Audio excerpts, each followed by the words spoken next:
அகிலமெங்கும் உள்ள அன்பு தமிழ் நேயர்கள் அனைவருக்கும் பரம்பரை ஜோதிடர் உங்கள் மனோ பாலாஜியின் அன்பான வணக்கம். சிம்ம ராசி நேயர்களுக்கு உச்சம் பெற்ற செவ்வாய் பகவானால் எந்த அளவுக்கு உங்களுடைய வாழ்வாதார மேன்மைகள் அடையப்போகுது அப்படிங்கிறத பற்றி தாங்க இந்த பதிவில் இப்போ நம்ம பார்க்க போகிறோம். முதலாக பார்க்குறவங்களா இருந்தீங்கன்னா சப்ஸ்கிரைப் பண்ணி பெல் பட்டன் அழுத்தி ஆல் ஆப்ஷன் கொடுங்க. சிம்ம ராசி நேயர்கள்னா சொல்ல வேண்டியது இல்லைங்க, எல்லா விதத்திலையும் முன் கோபக்காரராக இருந்தாலும் நேர்மையானவர்களாக இருப்பீங்க. அதே மாதிரி உங்களுடைய ராசி அதிபதி சூரிய பகவான் ஆளுமை தன்மை மிக்கவர்களாகத்தான் நீங்கள் இருப்பீங்க.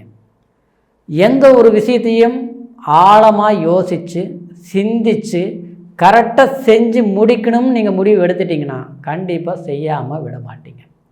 அந்த ஒரு வீரியத்தன்மையில் பிறந்த ராசி தான் சிம்ம ராசி. ஆனால் இந்த நிலையில் நீங்கள் நிலை அமைப்பு அமைந்திருந்தாலும் கடந்த காலங்கள் உங்களுக்கு சில சோதனை காலங்களாக அமைந்திருக்கு. காரணம் என்ன? கண்டகச்சனி நடந்துகிட்ருக்கு. இந்த கண்டகச்சனி ஒரு விதத்தில் பார்த்துட்டோம்னா உங்களுடைய ராசிக்கு கரெக்டாக 9ஆம் இடத்தில் கடந்த காலம் 1.5 வருடம் ராகு, 3ஆம் இடத்தில் மனம் தைரிய சகோதர ஸ்தானம்னு சொல்லக்கூடிய இடத்தில் கேது. இதெல்லாமே உங்களுடைய முயற்சிகளுக்கு தகுந்த முன்னேற்றம் ஏற்படாமல் தடுமாற்றங்கள் ஏற்படக்கூடிய ஒரு சூழ்நிலைகள் எல்லாமே இருந்தது. இந்த நிலையிலிருந்து எப்போ நாம் மாற்றங்கள் அடைவோம், மாறுதல் கிடைக்கும் அப்படிங்கிற ஒரு நிலையிலே இருக்கக்கூடிய உங்களுக்கு இந்த செவ்வாய் பகவான், ஏன்னா நவ கிரகங்களில் தளபதி செவ்வாய் பகவான், ஒருத்தருடைய ஜாதகத்தில் குறிப்பாக சொல்லப்போனால் செவ்வாய் நல்ல நிலையில் இருந்தால் அவங்க தைரியமானவங்களாகவும் இருப்பாங்க, வீரியமானவர்களாகவும் இருப்பாங்க. அதே நேரத்தில் காரியத்தை கரெக்டாக முடிக்கக்கூடியவங்களாகவும் இருப்பாங்க.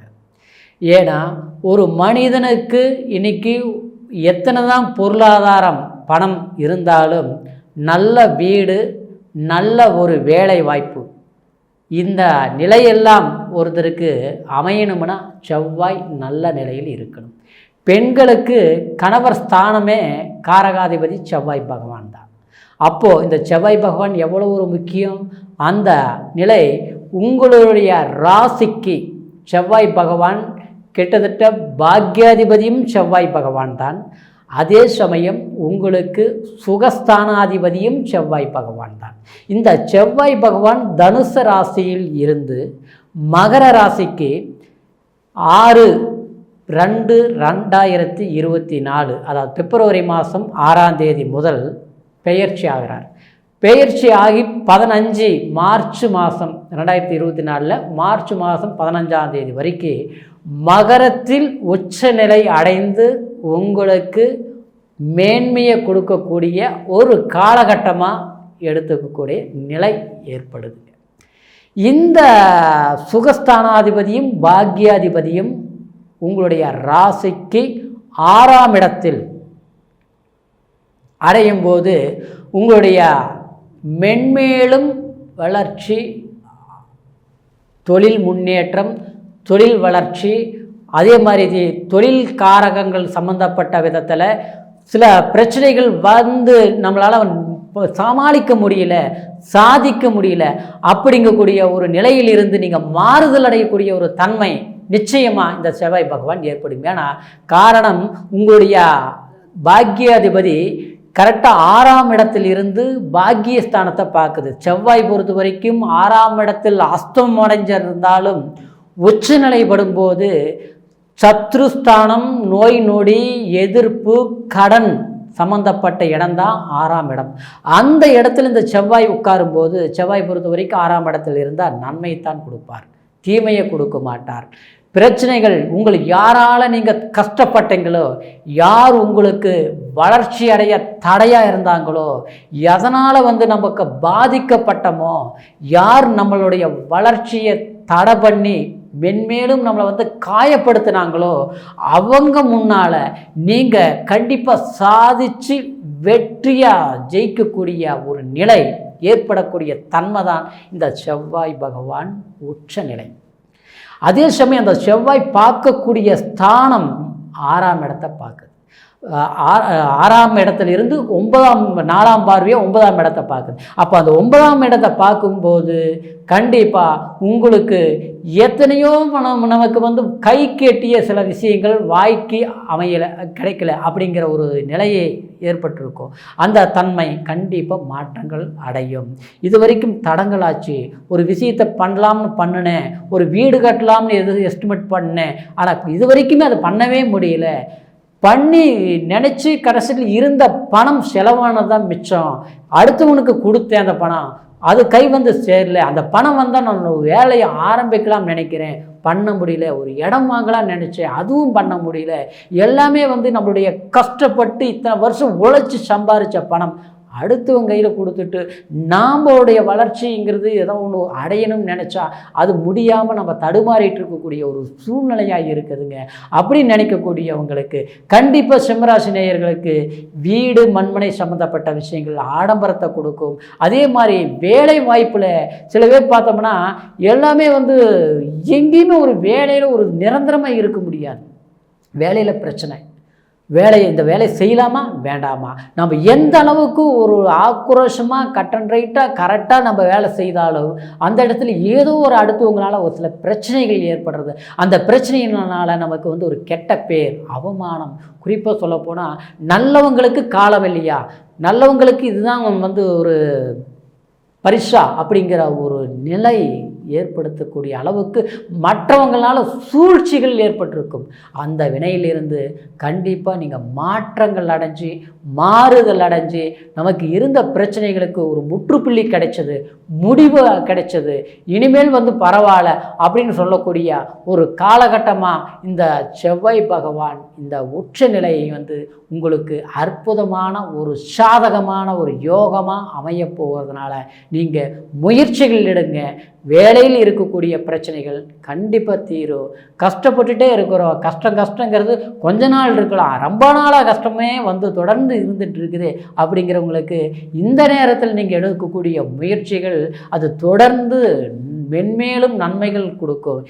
இப்போ பண்ணக்கூடிய விஷயம் எதிர்காலத்துக்கு தேவையான ஒரு வாய்ப்புகளாக உங்களுக்கு அமையக்கூடிய கண்டிப்பாக நிலை ஏற்படுங்க. அதே மாதிரி உறவு ரீதியில் சிம்மராசினியர்கள் விட்டு கொடுத்து போயிருப்பீங்க. எல்லாருக்குமே வந்து நல்லது பண்ணணும்னு நினைப்பாங்க, ஆனால் சிம்மராசி அப்படி கிடையாது. யார் கஷ்டப்பட்டாலும் அது பார்த்துட்டு ஒதுங்கி போக மாட்டீங்க. தேடி போய் என்ன கஷ்டம், என்ன பிரச்சனை, எதனால் பிரச்சனை அப்படின்னு விசாரித்து அவங்களுக்கு ஆறுதல் சொல்கிறது இல்லாமல் அவங்களுக்கு கொடுத்து உபகாரம் பண்ணக்கூடியவங்களாக தான் சிம்மராசி நேயர்கள் இருப்பீங்க. ஆனால் அப்படியேப்பட்ட உங்களுக்கு நீங்கள் கடந்த காலத்தில் நல்லது செஞ்சு கண்டிப்பாக அந்த இடத்துல பிரச்சனை, கஷ்டம்னு சொன்னாங்க, அடுத்தவங்கக்கிட்ட பணம் வாங்கி ஒரு உதவி செஞ்சேன், கடைசியில் அவங்க கொடுக்கல, அந்த கடன் இப்போ நீங்கள் கட்டக்கூடிய ஒரு நிலையில் இருப்பீங்க. ஆனால் அதே மாதிரி இந்த மாதிரி பிரச்சனைகள் எப்போ வந்து கொடுத்தது வரும், நம்ம எப்போ இந்த பிரச்சனைலேருந்து விடுதலை ரிலீஃப் ஆகும் அப்படின்னு எதிர்பார்த்துட்டு இருப்பீங்க. ஆனால் நாட்கள் போகிற மாதிரி கடந்த காலம் போயிட்டே இருந்தது.